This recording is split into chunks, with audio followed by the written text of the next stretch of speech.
Olá e seja bem-vindo para mais um Como Talk, o nosso podcast sobre o universo da saúde.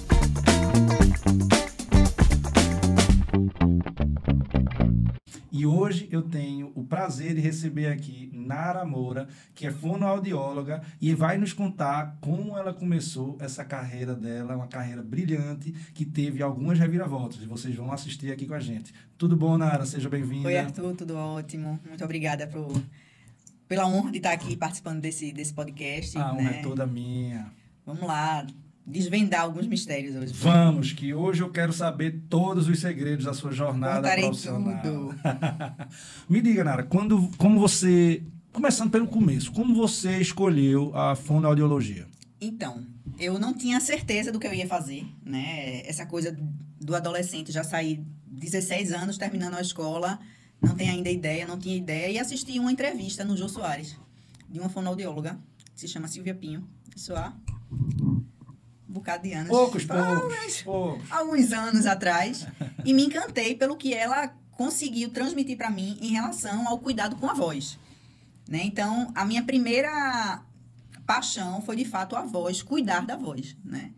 E aí, a partir disso, eu comecei a buscar o que seria fonoaudiologia e fiz. Assim, eu não tinha ideia do que eu iria ser, eu não tinha ideia do que me esperava, mas fiz, enfim, me formei fonoaudióloga. Sim, mas você já queria trabalhar na área da saúde? Era isso que você queria? Pronto, a certeza que eu tinha que eu queria área da saúde. Certo. Mas não sabia se era enfermagem, se era fisioterapia, né? Eu acabei fazendo fisioterapia e fonoaudiologia. Você passei nas duas. Cursos. Não comecei. Passei nas duas, mas acredito que, inclusive, por uma questão de comodidade, fiquei na fonoaudiologia. Qual foi a comodidade? Porque eu estudava no Nóbrega. Na época que eu fiz, algum pouco tempo atrás, só tinha fono na Católica. Sim, pertinho. Então, meus irmãos iam continuar indo para o Nóbrega. Eu digo, peraí, eu tô lá, só vou atravessar a rua. Ladinho, Então, na minha cabeça, eu só iria atravessar a rua para ir para a faculdade. Entendi. Foi mais ou menos isso aí. E aí, me diga, foi uma boa escolha? Hoje, eu afirmo que foi a melhor escolha da minha vida. Mas já passou por alguns perrengues. Perrengue chique, né? Não tão chique, viu? Não tão chique, mas passei por vários e vários perrengues. Me conte um pouquinho da sua trajetória. Então, eu tenho 21 anos de formada, né? O curso são 4 anos. A gente sai do curso completamente zerado, sem entender de fato o que é que a fonoaudiologia faz. E aí, assim que eu me formei, eu migrei direto para trabalhar com crianças. Então, eu sempre fui apaixonada pela parte infantil, sempre gostei muito de crianças e fui direto para crianças.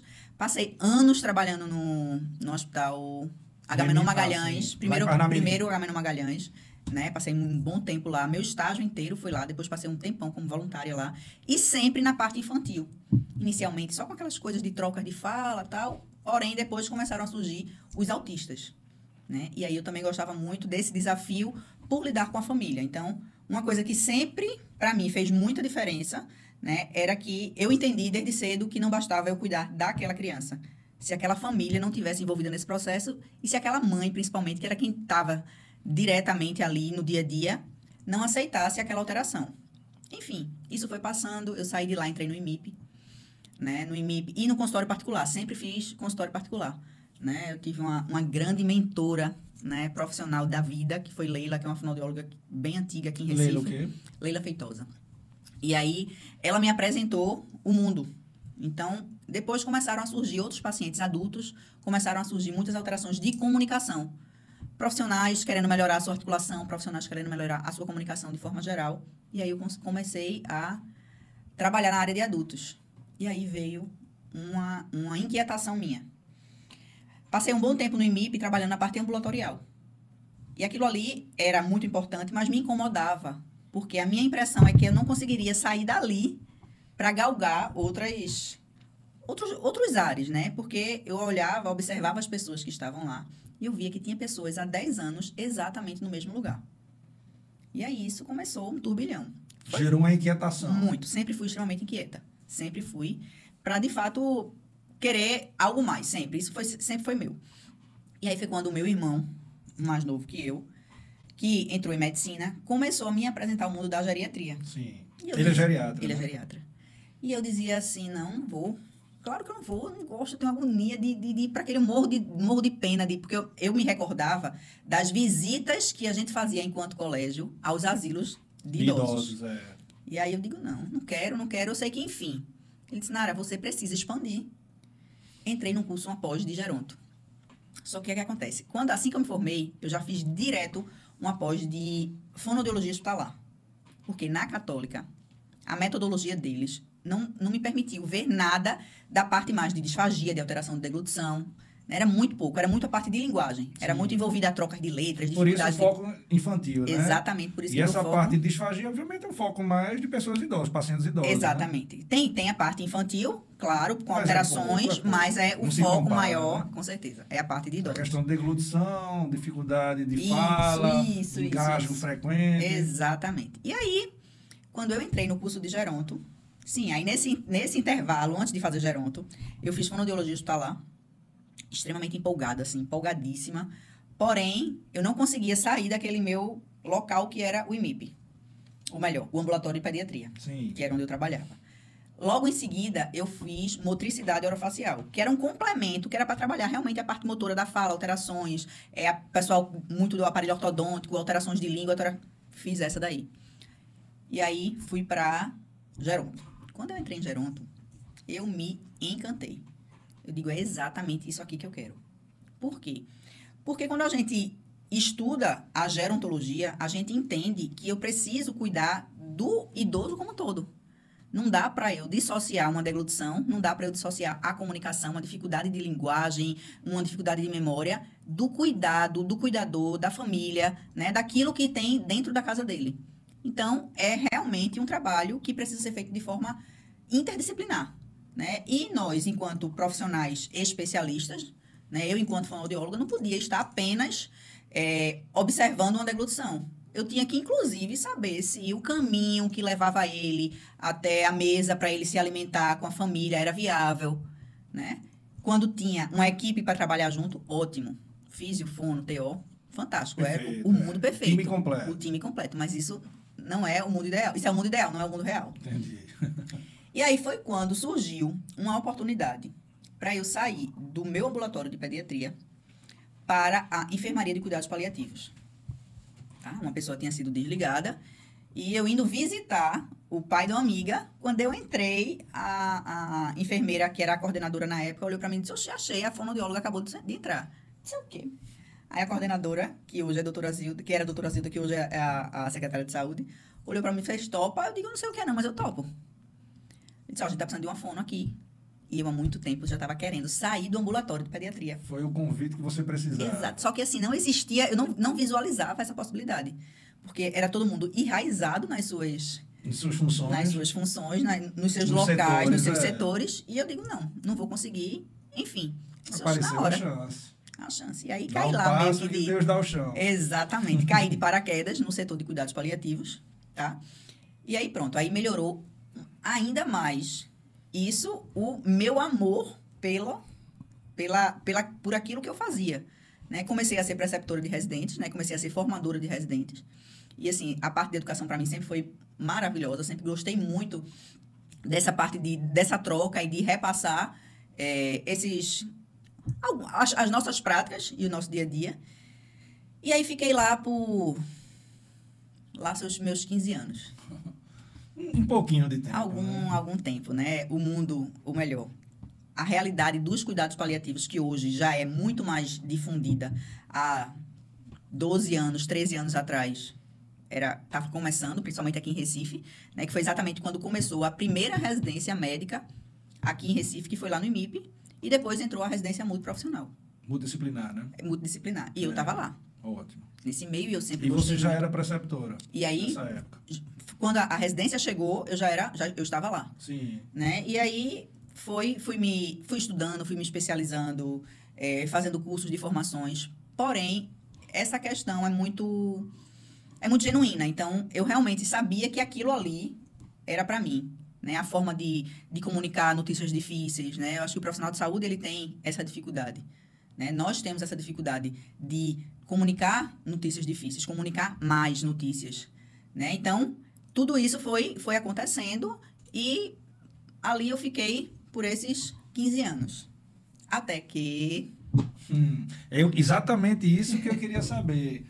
Teve uma virada de chave né? E você deu uma guinada na sua carreira. Me conte, primeiro, onde você estava antes dessa virada? Você está narrando aí já pra gente agora o que era que estava lhe incomodando tanto, o que fez você buscar, né, Isso. outros caminhos, e me conte onde você está agora. Então, até essa virada de chave, algumas coisas aconteceram, tá?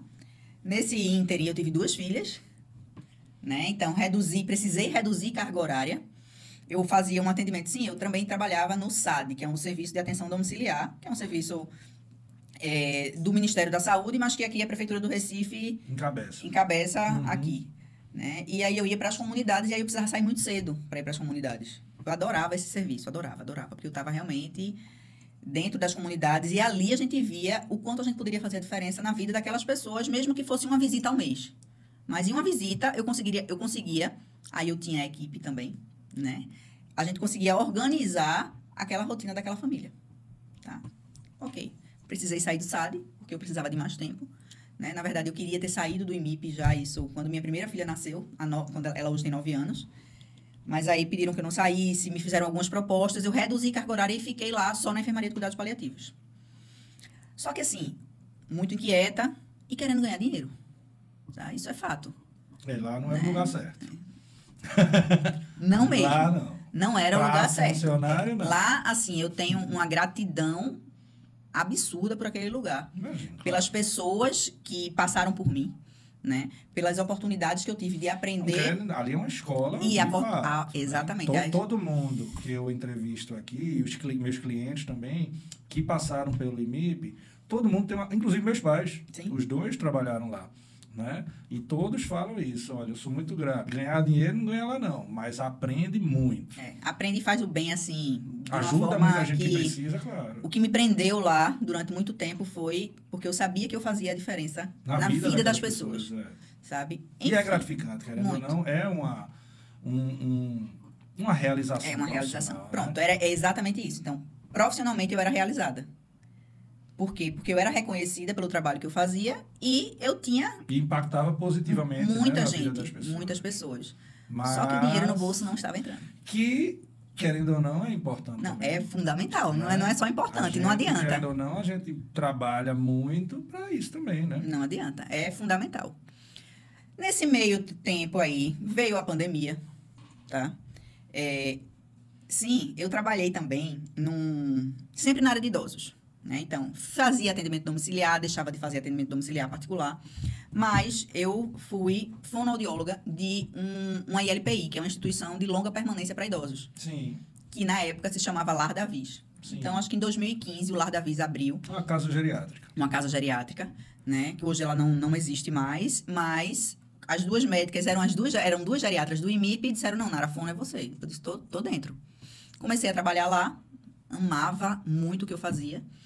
Só que a dificuldade de encontrar alguém para gerenciar a casa, porque era algo muito específico. Não adiantava ser um profissional administrador. Ele tinha que ser ele tinha que ter a visão gerontológica. Isso era fundamental. Acabei que migrei para a gerência dessa casa. Deixei de ser fono, né? Indiquei um residente meu, ficou no meu lugar, e passei a gerir. E fiquei na gestão, na gerência ali, enfim. Aí, quando veio a pandemia, eu precisei sair. Por quê? Somos 4 irmãos lá em casa. Né? Todos 4 da área de saúde. E meus 3 irmãos estavam na linha de frente do Covid. Eita. A única que tinha a possibilidade de sair seria eu, e o IMIP era cuidados paliativos. Eu não tinha muita... Não estava na linha de frente. Não estava na linha de frente. Então, para mim, era muito mais tranquilo. Com a dor no coração, eu pedi para sair porque alguém tinha que ficar em casa com os velhos, meus pais, e 6 crianças, porque a gente mora no condomínio. Moramos todos juntos. Todos né? vizinhos. Todos vizinhos. E, enfim, veio aí. Só que Nara, como é que Nara ia ficar em casa sem trabalhar? Não tem como. E aí eu comecei a fazer muitos cursos. Curso do que você imaginar online eu fiz. Tá? E um deles foi estética, fonoaudiologia estética. Me encantei também pela fonoaudiologia estética. O que é fonoaudiologia estética? Me explica, por favor. Na fonoaudiologia estética, a gente vai trabalhar a musculatura da face para dar uma firmeza, assim como a gente precisa trabalhar os músculos do corpo, a musculação, era mais ou menos uma musculação da face. Tá? Ótimo, Só que não é aquilo que a gente imagina o que se prega normalmente, né? O que a mídia mostra, são muitos exercícios para bico, enfim. Mas eu encontrei uma pessoa, né, lá de Belo Horizonte, e que ela associava muito como é que a gente poderia segurar a musculatura no momento que fazia uma força, no momento que fazia um treino, no momento que fazia uma corrida. Né? Então, eu comecei a trazer a fonoaudiologia estética para a questão funcional associada à musculação. Entendi. Tá? Ainda trabalhei, fiz cursos de estética facial, fiz curso de limpeza de pele, o que você imaginar, eu fiz nessa pandemia. E aí comecei a tentar trabalhar nessa área. Porém, a nossa cultura quer tudo muito mais rápido. Ninguém ia querer passar algumas semanas trabalhando o músculo da face se com uma injeção, se com uma aplicação, ela resolveria aquilo ali. Paralisa tudo. Na hora. Tá? Então, eu disse, não, aqui não rola. Não aqui tem não mercado. dá. Não tem mercado. Desisti disso. Na pandemia, foi que a coisa piorou mesmo, porque minha única renda era em MIP. Né? Então, eu digo, e agora? Como é que eu vou ganhar dinheiro? Eu disse, já sei.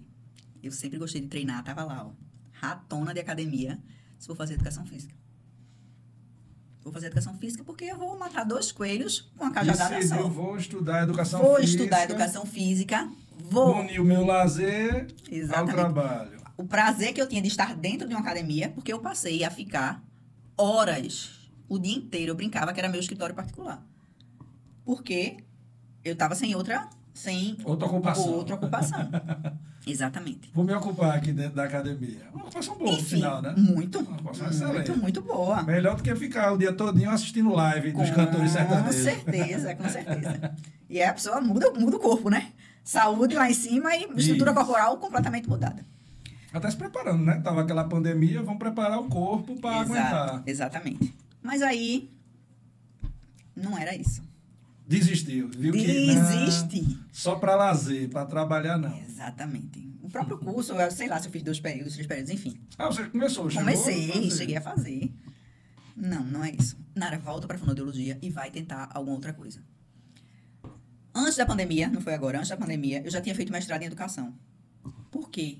Eu gostava demais da minha função enquanto preceptora. Como preceptora, né? Muito. Aquilo ali me realizava muito. Então, eu comecei a pensar o que é que também eu poderia fazer na área da educação, mas não entendia nada rentável para mim. Na verdade, hoje eu tenho consciência de que eu não tive uma orientação para chegar nisso de forma mais rápida. Tá? Passou.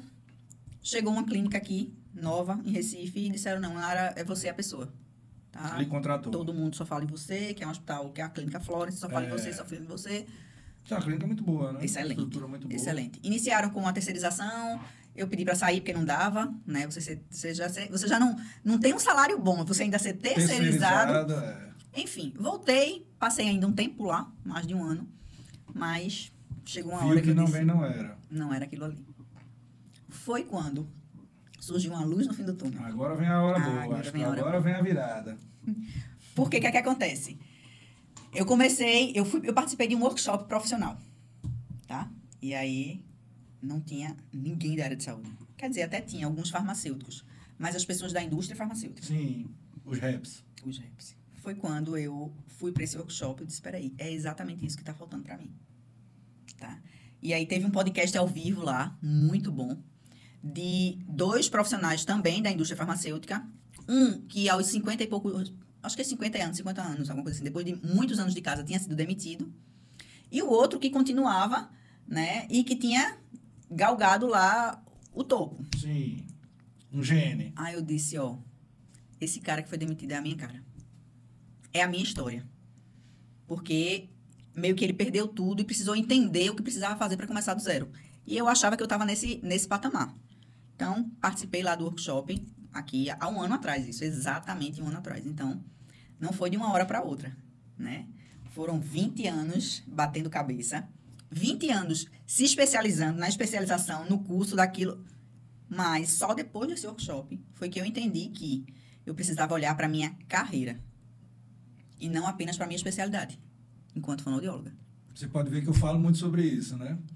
Para olhar para a sua carreira. Qual é o seu plano de carreira? O profissional de saúde, ele não sabe. O profissional de saúde, ele não sabe que ele precisa. Muitos profissionais, isso aí não é exclusivo da saúde, não. Muitos profissionais não têm um plano de carreira. O da saúde, ele realmente está muito perdido. Até porque, se você for ver, a carreira tradicional da saúde é exatamente isso. Você sai da faculdade, aí faz um estágio para pegar experiência, depois arruma um emprego e fica o resto da sua vida lá. Exatamente.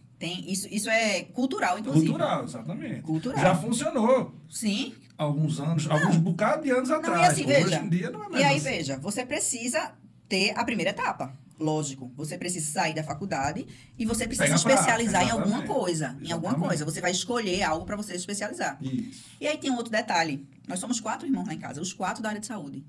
Né? E os 4 trilharam o mesmo caminho. Para a geriatria.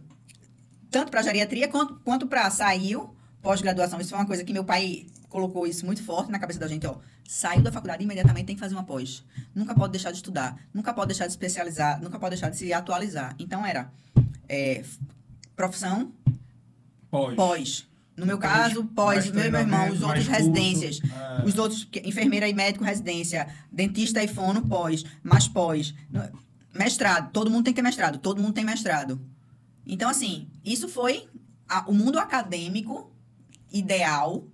Eu via que eu só brequei quando eu disse, não, com mais 4 anos de doutorado, jamais na minha vida. Eu quero ganhar dinheiro. Fiz o mestrado, depois não, disse, pelo doutorado amor não de muda a minha Deus. vida Não, em nada. não vai. Pode ser até uma ignorância minha, não sei. Eu não dei essa chance. Não, eu não Quando vai. eu vi que eu de 4 anos de doutorado, não.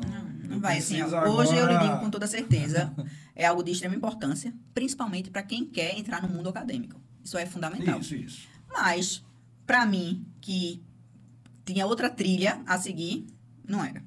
Enfim. Depois desse workshop, né, o que aconteceu? Abriu o leque. Abriu, na verdade, tirou o tampão dos meus olhos. Eu acho que foi essa a sensação. Tirou a venda, né? Tirou a venda dos meus olhos. Mas, de imediato, eu digo, peraí, eu quero ir para a indústria. Eu quero ir para a Eu queria ir para a indústria. indústria farmacêutica. Eu quero estar lá, eu quero me comunicar, eu gosto de falar, eu quero visitar as pessoas. Eu estou cansada de estar eu e um profissional só. Não, eu quero. Aí foi quando Rodrigo, que é o mentor, que é o que fez esse, disse, não, acorde, você tem que voltar. Você é muito boa no que você faz. Você só está sem direção. Vamos organizar. O que é que você gosta de fazer? E aí a gente traçou, né? Tudo aquilo que você fala de traçar aquele diagnóstico para poder conseguir trilhar o caminho para a carreira. E aí aconteceu o que eu não imaginava. Que era, de fato, eu acreditar, porque eu acho que aí é onde estava o X da questão. Eu não acreditava que fosse possível. Né? Eu não acreditava. Eu cheguei a um ponto, 20 anos depois, eu cheguei ao ponto de pensar que eu nunca vou ganhar dinheiro. Concurso, Deus me livre. Concurso não me pagava nem o que eu... Não dava nem para botar o combustível do mês. E que é essa a realidade. E eu estava com um concurso na porta, que foi o último concurso que teve da EBSER, agora há pouco, um ano atrás. Eu disse, não, essa vai ser a chance da minha vida. 15 mil reais de salário, 10 mil, não sei. Né? Mas a pessoa lá conseguiu, eu acho carreira, vai que... subindo, Mas assim, subia, mas também não é essas coisas todas. todas. Eu digo, não, é aí agora. Vou garantir os 10. Vou garantir. Tenho maturidade. Hoje, eu dizia, hoje eu tenho maturidade para sentar e estudar e eu vou passar no concurso. E aí eu já na mentoria disse, não. Também não é isso. Você não tem perfil para ficar amarrada em lugar nenhum. Presta atenção. Começamos a fazer um trabalho de autoconfiança, né, de desenvolvimento de várias outras habilidades. E aí, ó, o boom. Aí foi quando, de fato, eu entendi o que é que eu poderia fazer, o que é que eu poderia oferecer às pessoas, às famílias, na verdade, né? Porque quando a gente atende um paciente, a gente atende uma família, né? A gente ajuda, a gente muda, muitas vezes, o caminho que estava sendo de declínio, a gente traz de volta, a gente resgata aquele paciente, né? A gente traz de volta esse paciente para essa família, a gente traz de volta esse paciente para esse convívio familiar. E aí pronto, hoje eu tô, graças a Deus, um ano depois, novamente, eu repito esse ano, porque para mim, para quem passou 20 anos, né, batendo cabeça, um ano é rápido demais. Rapidíssimo, foi muito rápido. Deu uma guinada na vida. E agora? E aí, o que é que aconteceu? E o que é que aconteceu? Eu pedi demissão do IMIP. Né? Eu pedi demissão do IMIP, foi quando o mundo olhou para mim, você tá louca. Você enlouqueceu. Como é que você vai... Você enlouqueceu de pedir demissão de um lugar onde tu recebia quanto? 1.000 e poucos reais por mês? Você é louca de fazer isso? Você é louca de sair dessa estabilidade. Essa estabilidade de 1.000 e poucos reais por mês? Que estabilidade maravilhosa, hein? Pois é. Não falando mal do IMIP, é uma De excelente jeito, escola. Mas não é lugar para fazer Eu carreira. sou extremamente grata. É uma Extremamente escola. grata. Agora, querer ficar a vida toda lá. Não, e são perfis, né? Então, assim, eu enxerguei que eu não tinha mais o perfil de estar presa a lugar nenhum. Que eu precisava da liberdade de estar em vários lugares ao mesmo tempo. Né? E foi quando eu entendi que o que me prendia lá era o bem que eu fazia. Mas, assim, aí eu entendi que eu poderia fazer muito bem também, só que é um número muito maior de pessoas. Né? E fazer bem a você e a sua família também. Principalmente. E eu falo muito isso, porque às vezes eu recebo também mensagens: Arthur, você quer ensinar os profissionais da saúde para todos só trabalharem no particular, e as pessoas que não têm condições, e as pessoas de plano de saúde. Eu digo, olha, sempre vão existir os profissionais que vão atender o plano de saúde. Exatamente. Eu acho, inclusive, que é importante, eu digo isso, é importante em algum momento da sua carreira você tanto trabalhar no serviço público e depois trabalhar com o plano de saúde por um determinado período de tempo, para você pegar prática. Não é para você formar carteira de paciente, porque paciente do plano só traz paciente do plano. Exato. Quem traz paciente particular, primeiro, é você, com um bom posicionamento, né, de carreira, inclusive, e o paciente particular, que ele vai para você vai conseguir, obviamente, por ser um paciente particular, ter uma entrega de excelência. Então, diferente do paciente do plano, que você vai atender 30, 40 pacientes por dia, no particular, você vai atender aquele paciente, você passa 1 hora com aquele paciente, você conversa com ele, você faz uma anamnese detalhada, você escuta principalmente a queixa dele, a dor dele. Então, fundamental você aprender a escutar, né? E você vai ter tempo para você fazer uma consulta de excelência, que no do plano você não tem. Então, esse paciente particular satisfeito é que vai sair e vai indicar você para outros pacientes particulares. E assim você vai conseguir, obviamente, ganhar dinheiro. O plano você não vai. Você falou duas coisas extremamente importantes aí, né? Que fizeram muita diferença na minha carreira hoje. Primeiro, posicionamento. Né? Então, eu não tinha a prática de me posicionar, né, nas redes sociais. Eu não sabia nem que precisava fazer isso. O posicionamento, ele, na verdade, vai muito além da rede social. O posicionamento é na sua vida toda. Sim, em qualquer momento. Aqui a gente está se posicionando. Certo, perfeito. E aí, só que eu comecei a ser mais vista. Né? Então... consequentemente, mais lembrada. Mais lembrada. Isso é fato. Né? E aí, as pessoas que me buscavam, que me indicavam... E aí, o que é que acontece? Ninguém vai para o fonoaudiólogo. Quer dizer, ninguém não. Mas, praticamente, ninguém vai procurar lá no Google fonoaudiólogo em Recife. Não vai. Vai porque um médico encaminhou, vai porque um outro profissional de saúde encaminhou, porque identificou a necessidade. Isso. A jornada do paciente é diferente. Né? Total. Quando eu voltei para esse mercado domiciliar, tá? As pessoas começaram, eita, você voltou, você está atendendo onde? Você está trabalhando onde? Então, realmente entenderam que não está mais no IMIP, não está mais em tal lugar. Eu disse, não, agora eu estou fazendo domiciliar. E aí, nesse meio tempo, eu entrei nesse centro-dia para idosos, né, que é o Solar Daycare, que também é um lugar que é fantástico, que eu vou lá, que eu atendo lá, né, não é SUS, é um público AA. Sim. Né, o paciente vai, passa o dia, depois volta para casa. É um daycare particular, 100% particular. Isso. Né? E aí, assim, eu uni o útil ao agradável. Eu passei a fazer os meus atendimentos domiciliares, né, onde realmente me gera uma renda importante. Né? Hoje a minha renda praticamente toda vem do particular. E continuei fazendo aquilo que eu tanto gostava, que era o trabalho com grupos, que é o trabalho com vários idosos, que é o trabalho muito profissional, onde a gente trabalha junto a físio, a fono e a TO. Tá? Então, isso, eu consegui juntar as duas coisas e tá no patamar onde eu estou galgando, né, E vai chegar. Você está construindo esse caminho. Isso é o limite, né, não? Exatamente. Deixa eu perguntar uma coisa...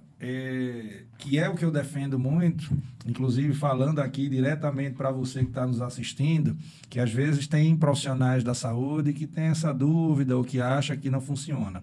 Nessa sua migração para o paciente particular, vamos dizer assim, para o mercado do particular, hoje, você trabalha mais ou trabalha menos? Muito menos. Ganha menos ou ganha mais? Muitíssimo mais. Porque é engraçado, eu falo muito sobre isso, aí dizem, Arthur, isso não existe, e a pessoa vai trabalhar menos e ganhar mais como? Quando a pessoa me pergunta isso, na verdade, ela já está me expressando a limitação dela. Isso. Porque, assim como você, anos atrás, não conseguia enxergar, tem muita gente aí que está com a venda nos olhos e não consegue enxergar o mercado de abundância que a gente tem, né? E se prende, pronto, a essas que eu chamo, inclusive, de falsa estabilidade. Porque uma CLT não é estabilidade para ninguém. Um concurso ainda é um pouco diferente, porque tem uma certa estabilidade, mas você vai ter sempre um teto. Sim. Então, a pessoa que busca romper esse teto, o concurso também não é o lugar dele. Inclusive, a gente vê, hoje em dia, principalmente no digital, muitos ex-concursados que abriram mão porque disse, olha, aqui eu ganho 10 vezes mais do que no meu concurso. Ok, nesse caso, talvez, você vai trabalhar mais, né? Porque o concursado, ele tem aquelas horas, bateu as horas dele, ele largou, acabou. Nós, empreendedores, não temos isso. Então, por exemplo, agora são 10h10 da noite, a gente está aqui trabalhando. Sim. Querendo ou não, isso aqui é trabalho. Claro. Né? E aí a gente até trabalha mais. Ganha mais, é fato. E eu acredito que trabalha com mais prazer. Veja só, eu acho que vontade. Não se ganha dinheiro sem trabalhar muito. Não. Isso aí, só quem já virou milionário. Mas trabalhar muito não é garantia de ganhar muito dinheiro. Exatamente. Porque tem muita gente aí que não tem um trabalho inteligente. Exatamente. Então, ele vai se acabar de trabalhar e vai ganhar aquilo dali. Para sempre. Para sempre. Para sempre. Exatamente. Né? Rezando para reajustar um pouquinho melhor que a inflação. Isso mesmo. O que é que acontece quando a gente passa a empreender? Né? O que é que acontece quando a gente... o que é que aconteceu quando eu fiz essa transição de carreira? Sair de CLT e passar a empreender. Né? Passar a ser empresária do meu negócio, da sua carreira. Da minha carreira. Exato. A liberdade não tem preço. Tá? Eu acho que a liberdade que eu tenho hoje de dizer os horários que eu quero atender meus pacientes, isso para mim não tem preço. Claro, eu tenho a minha rotina, tá? Eu tenho a minha organização semanal, eu tenho a minha organização de agenda. Porque se eu não trabalhar, eu não ganho dinheiro, isso é fato. Isso aí é a conta mais simples que existe. Você está numa transição. Então, você deixou de ser CLT, virou empresário da sua carreira, mas você ainda não ganhou escalabilidade. Perfeito. Você ainda não está escalando. Perfeito. Então, a sua renda depende ainda por enquanto, do exclusivamente do meu trabalho. Isso. Né? Em outro momento, inclusive, a gente muito vai perto, trabalhar muito isso, próximo, inclusive. vai gerar escala. É. E aí, se não precisa, você vai estar dormindo ganhando dinheiro. E o que é que as pessoas estão visualizando hoje? O que é que minhas colegas fonoaudiólogas e até outros profissionais de saúde, o que é que tu fizesse? Né? Me ajuda. Exato. Né? Então, me ajuda. Como foi que você chegou até aí? Provavelmente aí vai estar a tua escala. Sim. Sim. Então, hoje, tá? Eu não tenho mais horário para eu encaixar mais pacientes, certo? Até porque eu defini que as horas de trabalho. Eu só atendo até as 4h30 da tarde. Por 2 motivos. Primeiro, que não tem necessidade de eu estar indo até não sei que horas da noite, tá? Tenho minhas filhas, eu tenho a minha saúde e a minha vida. Isso. Né? E segundo, que paciente idoso, meu amigo, deu 5 horas da tarde e acabou. Já é hora dele jantar. Já é hora de organizar, dormir, porque ele começa a se desorganizar, se sai daquela rotina e não funciona. E não funciona. Isso. Tá? Tem que respeitar a rotina dele. Total. Então, eu tenho essa liberdade, né, de dizer que, por exemplo, se eu fosse CLT, quando eu iria ter viajado, ter passado sexta e segunda fora de Recife participando de um evento? Não teria como. Eu ia até falar sobre isso agora, que eu tô vendo você com essa pulseirinha aí na mão.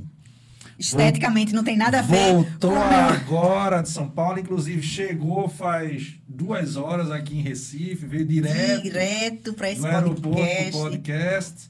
Conta um pouquinho como é que foi lá o evento. Então, eu participei de um evento de Joia J, tá? Uma imersão de 2 dias. A Hora H. A Hora H. E lá, o que eu precisava, né, de estar... Eu precisava de participar de algo que fosse palpável para mim, né? Mesmo já participando aqui dos workshops, né, que o Rodrigo sempre proporciona, né? Mesmo já fazendo mentoria, né? Mesmo a gente estando nesse processo também de mentoria, mas eu queria estar numa atmosfera que realmente me trouxesse algo que fosse palpável. Eu queria sentir, eu queria ter essa sensação.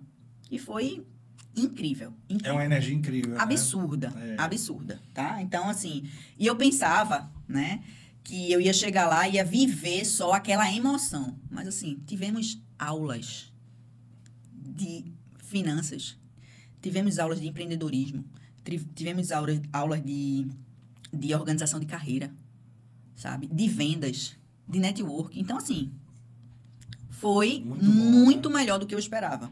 E a pulseira é interessante, né? Porque ele tem essa marca dessa pulseira que ele pede que a gente... não adianta você estar ali e viver aquele processo naquele momento e volta para casa cheia de empolgação e não dá continuidade. Esfria. Não adianta.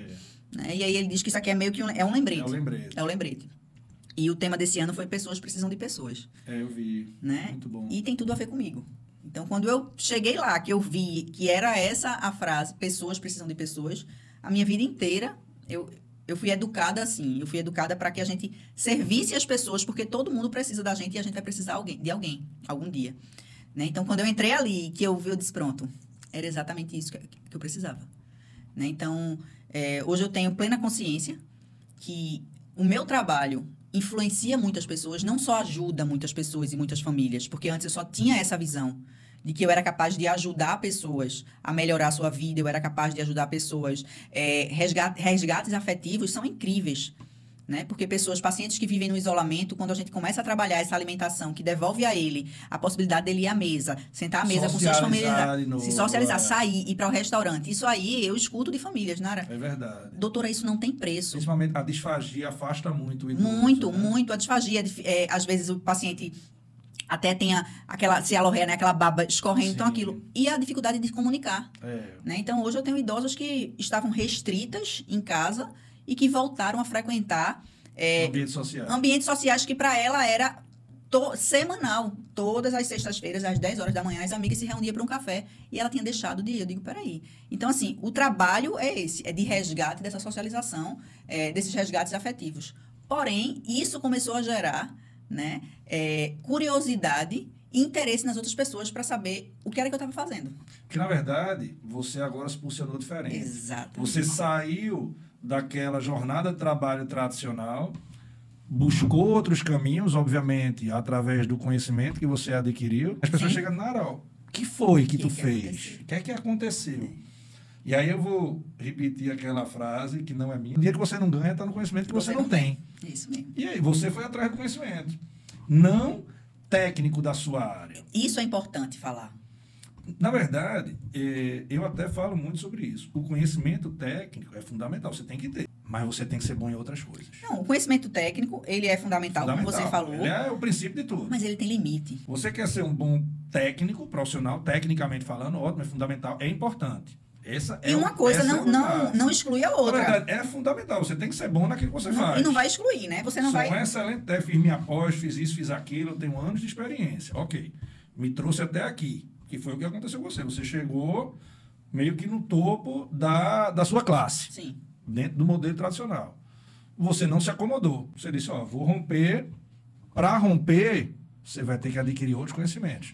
Empreendedorismo, liderança, comunicação, Sim. Fundamental. Sem isso, você não rompe o teto. E é isso que as pessoas estão vendo agora em você. Estão olhando, dizendo, olha, porque você não mudou somente no seu plano de carreira. Você mudou tudo. Você é outra pessoa. Totalmente. Outra pessoa. Principalmente na visão dos outros. A minha expressão, tudo muda. Porque dentro da sua mudança, aquela pessoa, vamos dizer assim, que não lhe acompanha todo dia, ficou um tempinho sem lhe ver, quando lhe vê, já é outra pessoa. Isso que eu escuto. Isso que eu escuto. O que é que aconteceu? Né? Então, o que foi que você fez? Que mágica foi essa? Mas não tem mágica.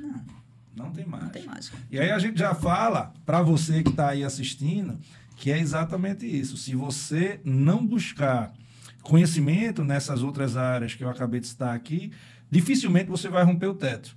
Na verdade, Arthur, se você não buscar um direcionamento, né? O que é que as pessoas... Eu repito e não vou me cansar de repetir.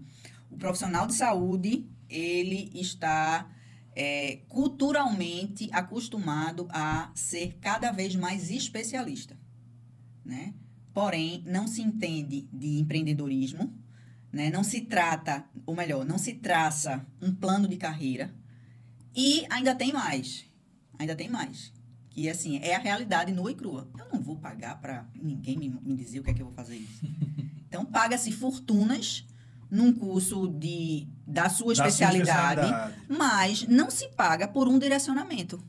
Tá? Então, investimento de carreira para mim hoje está muito nítido. Não é fazer pós-graduação, não. É você investir numa mentoria. É você investir, de fato, em algo que vá direcionar você para que você chegue onde você quer. E não tem outra forma. Não tem outra forma. Mentoria, é você procurar exatamente quem já chegou lá. Isso. Ou quem sabe fazer. Mas quem sabe fazer chegou. Pode não ser da sua especialidade. Da sua especialidade, exatamente. Mas aquela pessoa que vai lhe ensinar é porque ela galgou isso aí, ela trilhou esse caminho e ela chegou lá. Ela está num lugar que você quer ir. Pronto, acabou assim. Você tem que estar junto. Não é um profissional da saúde. Ok, mas ele chegou numa qualidade de vida, num status profissional, num faturamento que eu quero chegar. Ele sabe chegar lá, ele chegou... E ele está disposto a me ensinar. Com certeza. E a gente está vendo que está tendo uma mudança grande até no próprio consumo de informação, de conteúdo.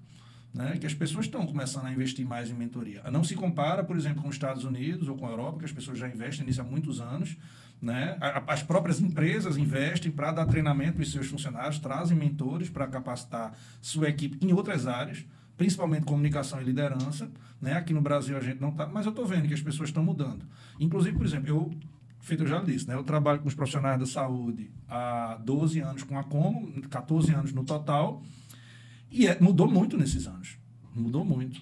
Os profissionais de saúde estão enxergando cada vez mais que eles precisam mudar para eles chegarem a ter uma qualidade de vida que eles querem.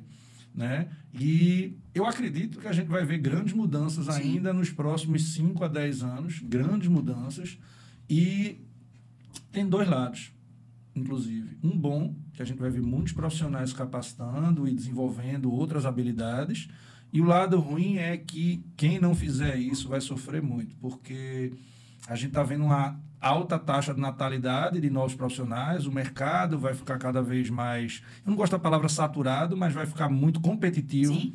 E, obviamente, a lei da procura e da oferta ela acontece em todos os mercados e, provavelmente, a remuneração dos que quiserem ser funcionários vai cair um bocado. Mas, olha, eu sou muito taxativa para algumas coisas. Sou muito enfática, muito prática. E cada um vai fazer sua escolha. É verdade, claro. Eu já escutei de pessoas, amigas, vou pagar para isso. Então, pronto, você escolheu. Você escolheu. Tá tudo bem. Sabe? E tá tudo certo. E uma coisa que eu aprendi muito agora, nesse último ano, tá? E que, inclusive, o Joel falou muito esse final de semana, é que a gente quer arrastar quem tá lá do lado, sabe? A gente quer trazer para perto, mas não adianta. Não dá para a gente carregar determinadas mochilas se as pessoas não quiserem. É isso. Né? Então, Gente, a gente vai, com tristeza no coração, encerrar o episódio de hoje. Né? Muito assunto. Nara, muito obrigado por ter vindo. Eu gostaria que você, olhando para a câmera, dissesse o seu Instagram, para as pessoas poderem lhe encontrar e lhe seguir, e também onde eles podem lhe encontrar profissionalmente. Então, meu Instagram é Nara Moura Fono, tá? Profissionalmente, eu vou estar, nesse momento, no domicílio das pessoas, né? Ou no solar. Mas quem quiser falar comigo vai ter acesso através do Instagram, tá? Pode me procurar, né? Tanto para a questão dos atendimentos, né? Quanto para a questão de alguma ajuda, de algum auxílio, de alguma orientação, de fato, de como fazer para chegar lá. Né? Mas não tem outro caminho que não seja buscar pessoas que lhe ajudem a trilhar um movimento de crescimento para sua carreira. É isso, perfeito. Então, gostaria de agradecer a você que assistiu até agora o nosso podcast. Foram muitas informações, muito valiosas, e eu lhe vejo no próximo Como Talk.